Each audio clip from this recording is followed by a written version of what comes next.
அருமை தோழர் பாமையன் அவர்களும் ஓசை காளிதாசன் அவர்களும் ஒரு சமூக கடமை உணர்வோடு நாம் பேசுகின்ற, எழுதுகின்ற, நடிக்கின்ற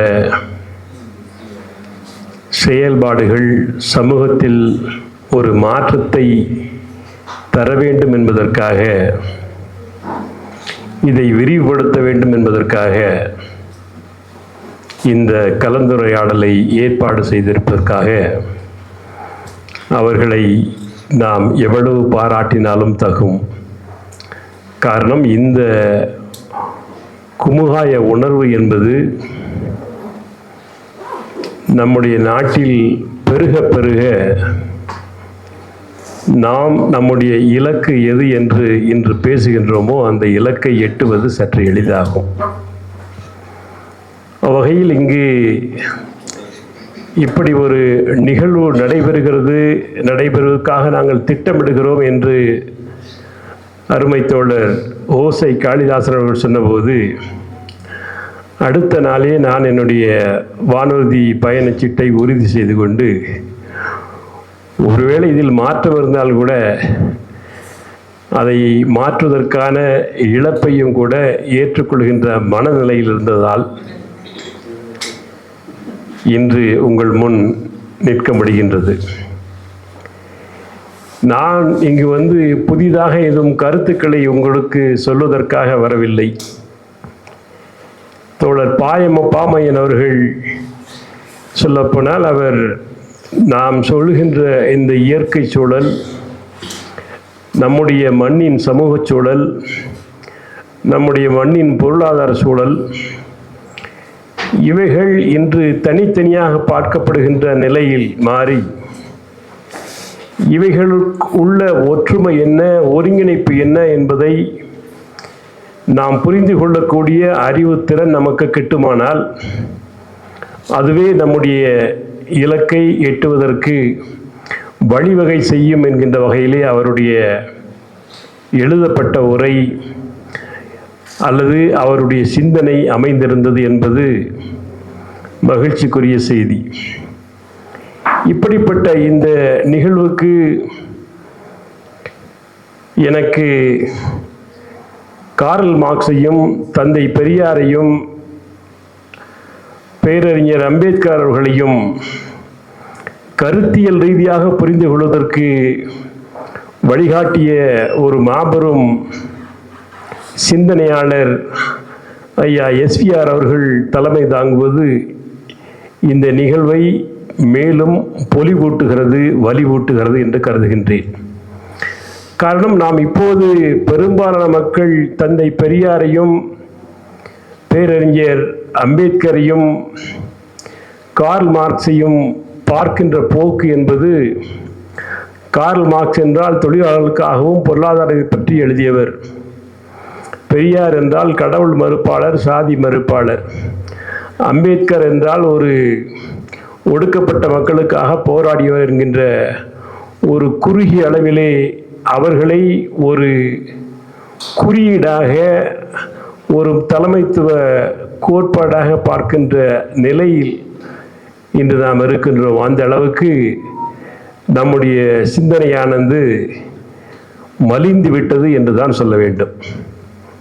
அதற்கெல்லாம் இங்கு ஒரு சிந்தனையை, செய்தியை நாம் எவ்வாறு உள்வாங்க வேண்டும், முழுமையாக நாம் எவ்வாறு உணர வேண்டும் என்பதையெல்லாம் ஐயா அவர்கள், ஃப்ரெட்ரிக் ரேஞ்சல் அவர்களுடைய எழுத்துக்கள் எந்த அளவுக்கு சூழலியல் சார்ந்து அவர்களுடைய சிந்தனை இருந்தது என்பதையெல்லாம் நமக்கு மிக தெளிவாக அச்சிட்டு அதை இங்கு வாசித்து காட்டினார்கள்.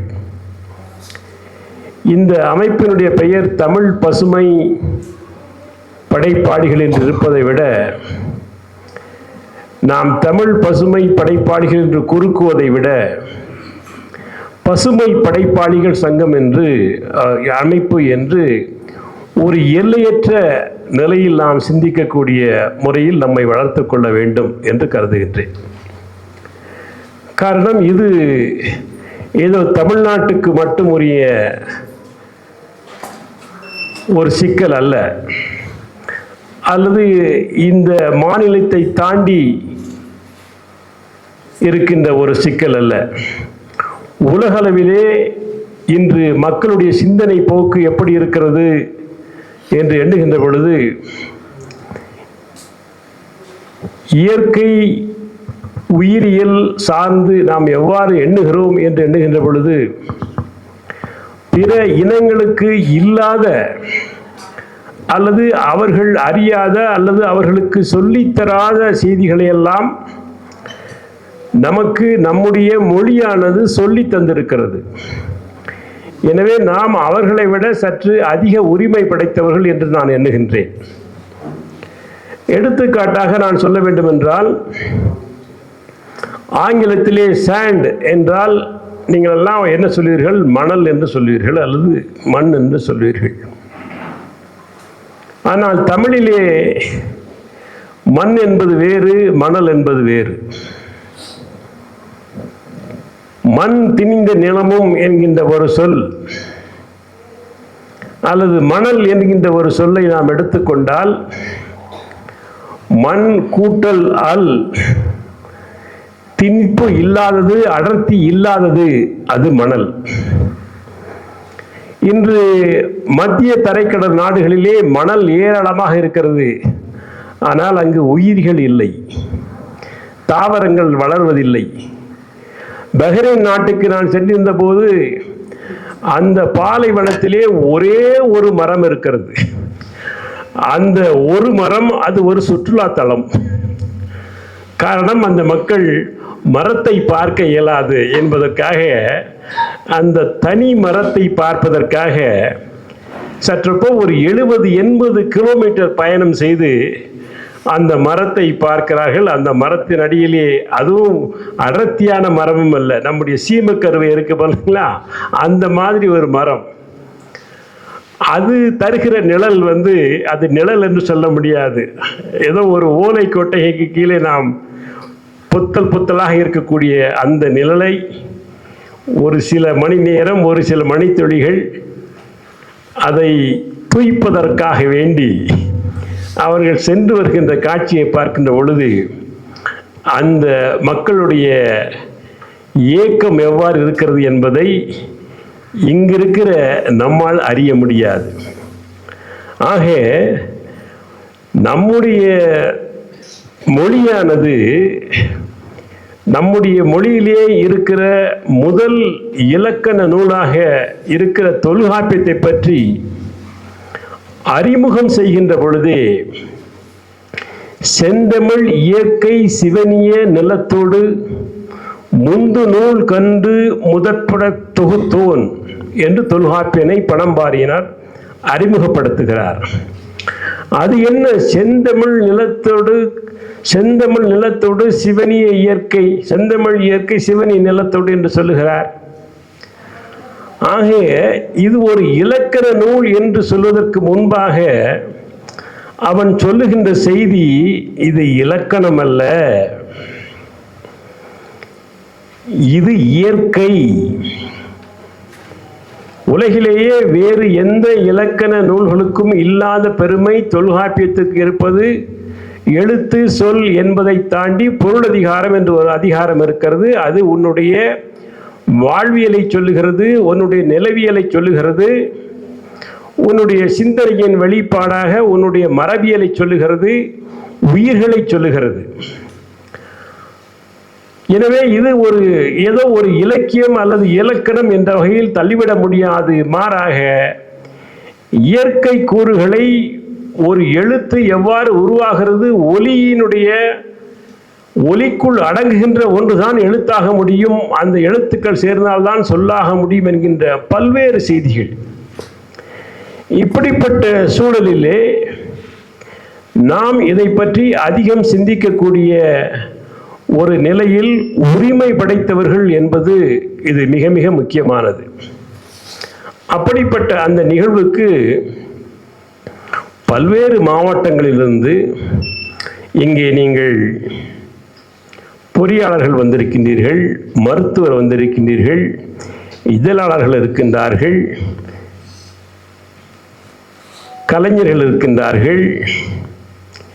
இப்படி பல்வேறு துறைகளில் நாம் பணியாற்றினாலும் கூட இந்த உணர்வு நம்முடைய உள்ளத்திலே இருந்து இயங்குகிறது என்பது போது நாம் ஒரு மருத்துவராகவோ அல்லது ஒரு பொறியாளரோ அல்லது ஒரு இதழாளரோ அல்ல, மாறாக நாமெல்லாம் ஒரு சூழலியலாளர் என்பதில் தான் நமக்கு பெருமை.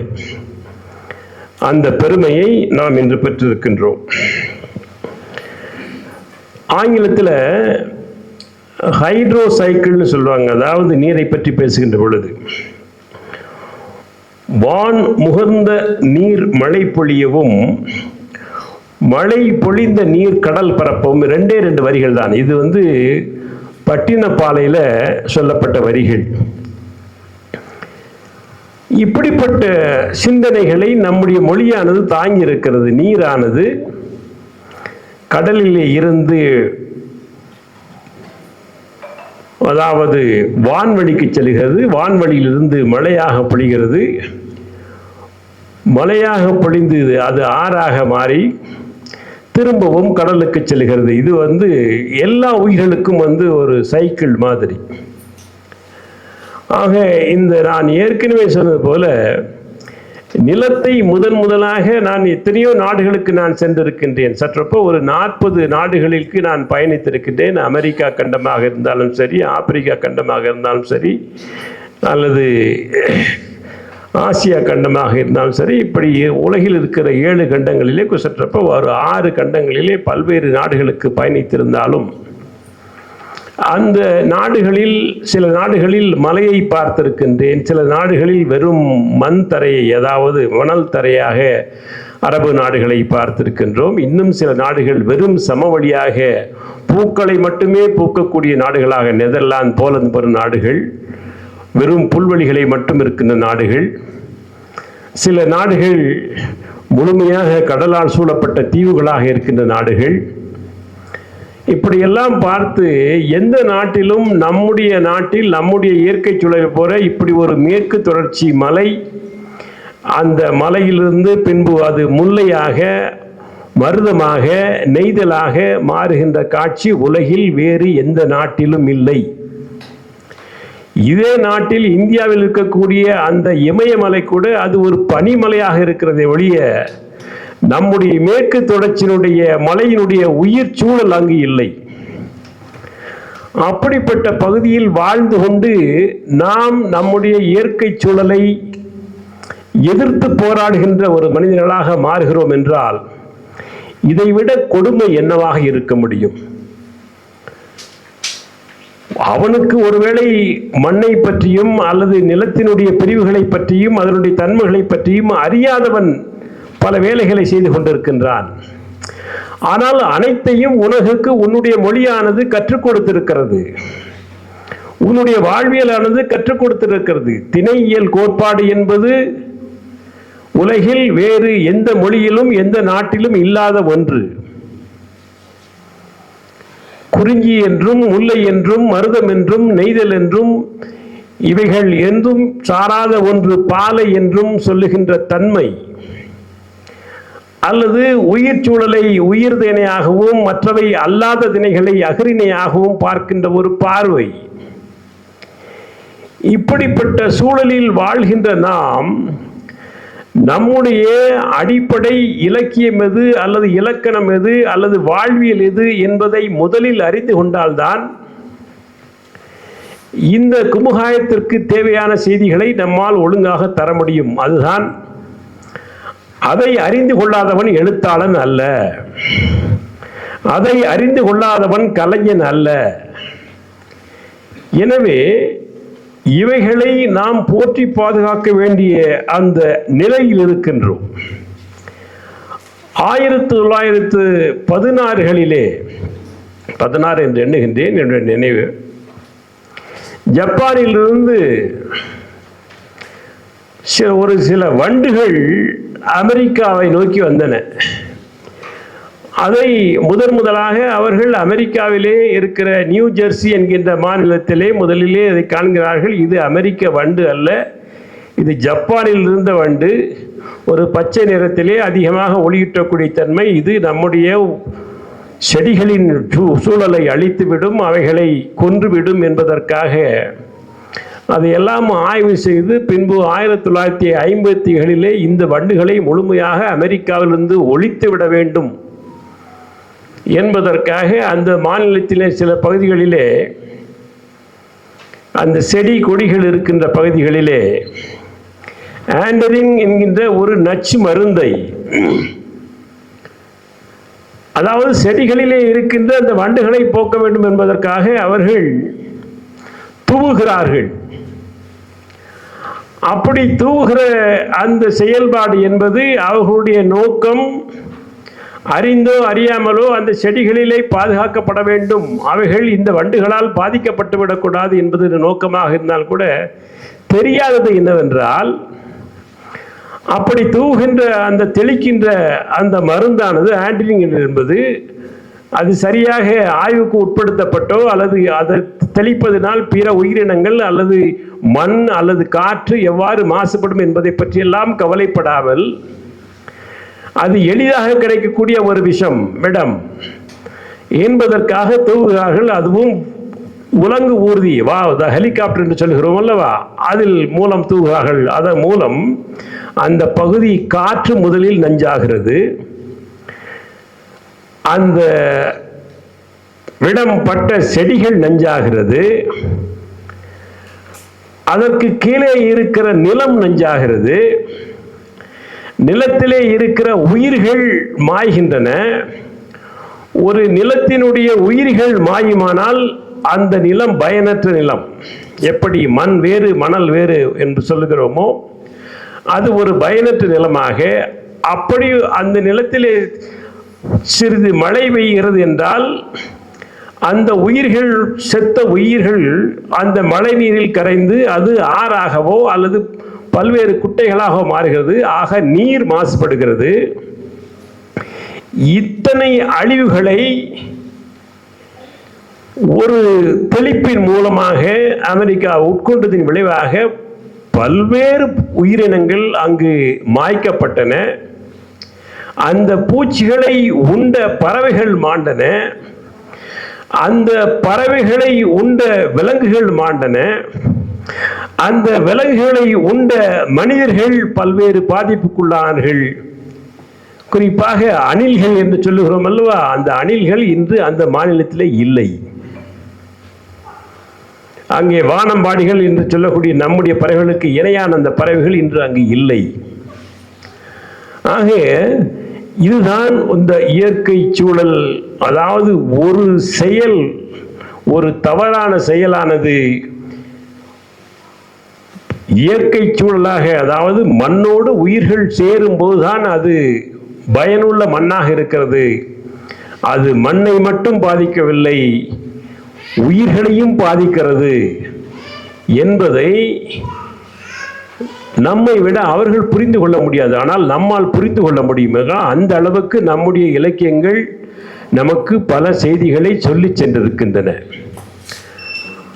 நாம் எழுதுகின்ற எழுத்துக்கள் ஏதோ எழுத்தாளர்கள் என்று சொல்லிக்கொண்டு இன்று அதாவது மொழியை காப்பாற்றுகின்றோம் அல்லது சமூகத்தை காப்பாற்றுகிறோம் என்று சொல்லி எத்தனையோ எழுத்தாளர்கள் இருக்கின்றார்கள், திரைப்படங்கள் வருகின்றன.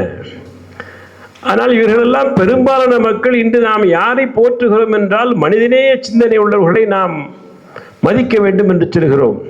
அந்த மனிதநேய சிந்தனை என்பது கூட ஒரு தன்னல சிந்தனை என்று தான் சொல்வேன்.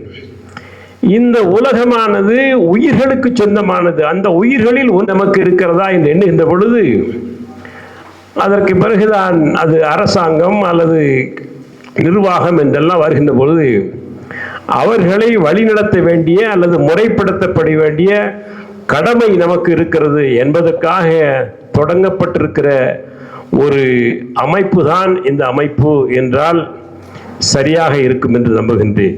எனவே நாமெல்லாம் இந்த இவற்றை செய்வதற்கு அரசுக்கு அல்லது நிர்வாகங்களுக்கு ஒரு பிரஷர் குரூப் என்று சொல்லுவோம் இல்லையா, அழுத்தம் தரக்கூடிய ஒரு அமைப்பாக நாம் மாற வேண்டுமானால் அது ஒரு மக்கள் இயக்கமாக மாற வேண்டும். ஏதோ ஒரு ஓசை காளிதாசனோ அல்லது பாமையனோ எழுதுவதால், கல்லூரிகளிலே சென்று பேசுவதால் அதை உடனடியாக ஆளுகின்ற, அதிகாரத்தை கையில் வைத்திருக்கின்ற அல்லது கொள்கை முடிவுகளை எடுக்கின்ற கட்சிகள், அரசியல் கட்சிகளோ அல்லது அதிகாரிகளோ அசைவதில்லை, அசைந்து கொடுக்க மாட்டார்கள். அது ஒரு மக்கள் இயக்கமாக மாறுகின்ற பொழுதுதான் நம்முடைய அழுத்தம் அவர்களுடைய காதுகளுக்கு எட்டும். அவர்களுடைய பேனா மையானது எதிலே கையெழுத்திட வேண்டும், எதிலே கையெழுத்திடக்கூடாது என்பதை தீர்மானிக்கக்கூடிய ஒரு வலிமையை நாம் பெற வேண்டும். எனவே இதை இன்று இந்த அளவுக்கு நாமெல்லாம் கூடுகிறோம் என்றால் அந்த ஒத்த சிந்தனையுடைய நாமெல்லாம் கூடியிருக்கிறோம் என்பது நமக்கு பெருமை. இதை எந்த அளவுக்கு விரிவுபடுத்த முடியுமோ, நம்முடைய மாவட்ட எல்லைகளை தாண்டி, மாநில எல்லைகளை தாண்டி இந்திய அளவில் முதலாவதாக நாம் விரிவுபடுத்த வேண்டும் என்று நான் வேண்டுகின்றேன். அதுதான் நாம் செய்கின்ற உண்மையான காரணம். இன்றும் பல மாநிலங்களுக்கு நமக்கு எந்த அளவுக்கு நிலத்தை பற்றிய ஒரு புரிதல் இருக்கிறதோ அந்த புரிதல் சில மாநிலங்களிலே இல்லை. கடலை பற்றிய புரிதல் உலகிலேயே தமிழர்களை தாண்டி வேறு எந்த இனத்திற்கும் கடலினுடைய பண்பாடுகளை பற்றியோ கடலினுடைய அசைவுகளை பற்றியோ புரிதல் இருந்ததாக இல்லை. எனவேதான் இவன்தான் முதலிலே கப்பலை ஓட்ட முடிந்தது. அந்த அளவுக்கு ஒரு சிறந்த இனத்தினுடைய உறுப்புகளாக நாம் இருக்கின்றோம். கடல் முகந்து கொண்ட காமம் சூழ் மாமலை என்று புறநானூறு சொல்லுகிறது. கல் அழைத்து இழிதரும் கடுவரல் கான் யாற்று என்று நற்றினை என்று இலக்கிய மலை உச்சியிலே மழை நீரை தேக்கி சுனைகளிலே அதை சேமித்து பின்பு நமக்கு தேவைப்படுகிற போது தருகின்ற நீர் மேலாண்மையை இந்த நூற்றாண்டு அல்லது கடந்த நூற்றாண்டுகள் தான் பிற நாடுகள் பேசுகின்றன. ஆனால் நாம் 2000 ஆண்டுகளுக்கு முன்பாக நாம் நீர் மேலாண்மையை பேசியிருக்கின்றோம். இயற்கை சூழலை நமக்கு வழிகாட்டி இருக்கின்றார்கள். எனவே கடலை ஏதோ ஒரு நம்முடைய எழுத்துக்களுக்கு ஒரு பின்னணியாக கருதாமல் அதனுடைய இயக்கம் என்ன, அதனுடைய பண்புகள் என்ன என்பதை நாம் கூறிய ஒரு அறிவியல் பார்வையுடன் பார்த்து அதை நாம் மக்கள் மத்தியிலே, மாணவர்கள் மத்தியிலே நாம் எடுத்து செல்ல வேண்டிய கடமையும் பொறுப்பும் ஒவ்வொரு எழுத்தாளர்களுக்கும், கலைஞர்களுக்கும், பேச்சாளர்களுக்கும் இருக்கிறது என்பதை நாம் மனதில் கொள்ள வேண்டும். ஏதோ நாம் கூடினோம், இது கூட எனக்கு இது விருப்பமில்லாத ஒரு இது.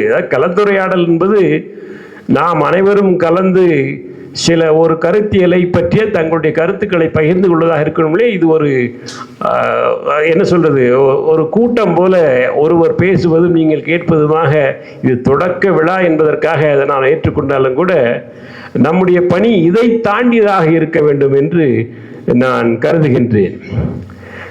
காரணம், ஏதாவது நம்ம இன்றைக்கு பல அறிஞர்களை நாம் போற்றுகிறோம், பாராட்டுகிறோம். கிரேக்க அறிஞர்கள் ஏதாவது அரிஸ்டாட்டில் சொல்லிட்டான், இல்லை ஆர்க்கிமிடிஸ் சொல்லிட்டான், இல்லை தேல் சொல்லிட்டான், கலீலியோ சொல்லிட்டான், தலாமி சொல்லிட்டான் என்றெல்லாம் நாம் பேசுகிறோம்.